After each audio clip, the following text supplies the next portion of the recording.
Hello, and a warm welcome to Unleash Your Inner Dragon, talks on Bruce Lee, philosophy, psychology, and the paths of personal liberation. In this particular talk, I want to focus on modeling. Now, of course, modeling for most people is a person on the catwalk, dressed to the nines, as they say. But that's not the modelling I'm going to talk about here. Bruce Lee did have great fashion sense, though.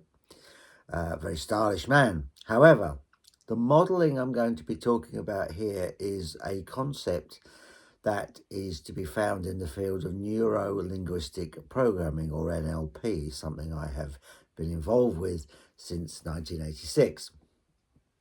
And at the core, actually, of NLP is the idea of modeling. The two founders of NLP, Richard Bandler and John Grinder, studied great therapists. More than studied, they modeled them. In other words, they went inside them. They wanted to understand how they did what they did. The question they had was, why do these therapists get great results, change people, when others, treating people for years, fail? And they unpacked what it was that these great therapists were doing. They modeled them, they modeled their thinking, they modeled their behaviors, they modeled their language patterns as well. And this field of modeling does still lie at the very heart of good NLP. What's very apparent in Bruce Lee is a remarkable high level of modeling without even knowing the term modeling at all. It didn't exist. But Bruce Lee expressed extremely high levels of modeling. Those that worked with him said that if he saw a person perform a technique, he could very quickly internalize that technique and then perform it.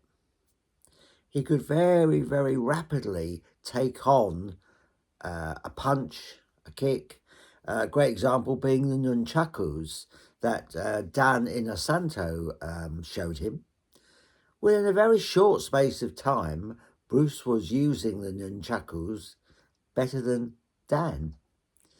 So why would this be? What's going on here that Bruce had this incredible ability to model? Well, it is partly genetic, it's believed. It's not proven, but it's generally believed that some people have a higher propensity of something called mirror neurons. And these are neurons that are hardwired to copy the actions of others. I mean, when you were very young, your learning was modeling. You modeled the people around you. You imitated the way they spoke.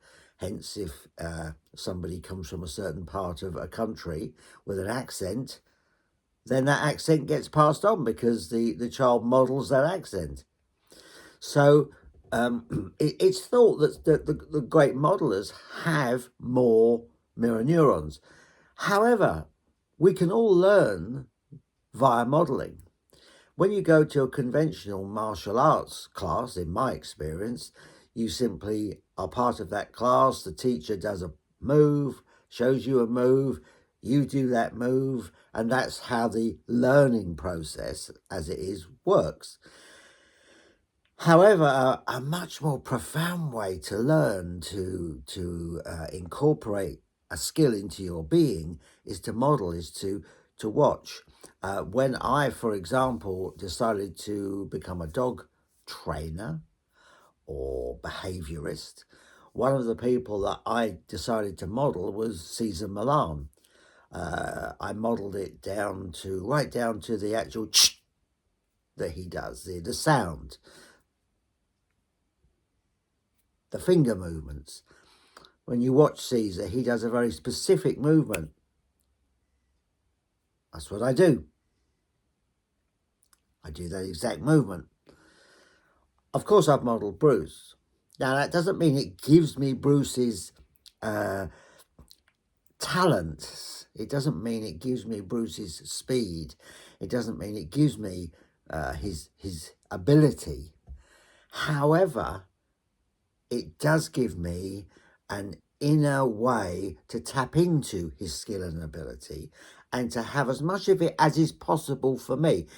Bruce Lee was a genetic freak.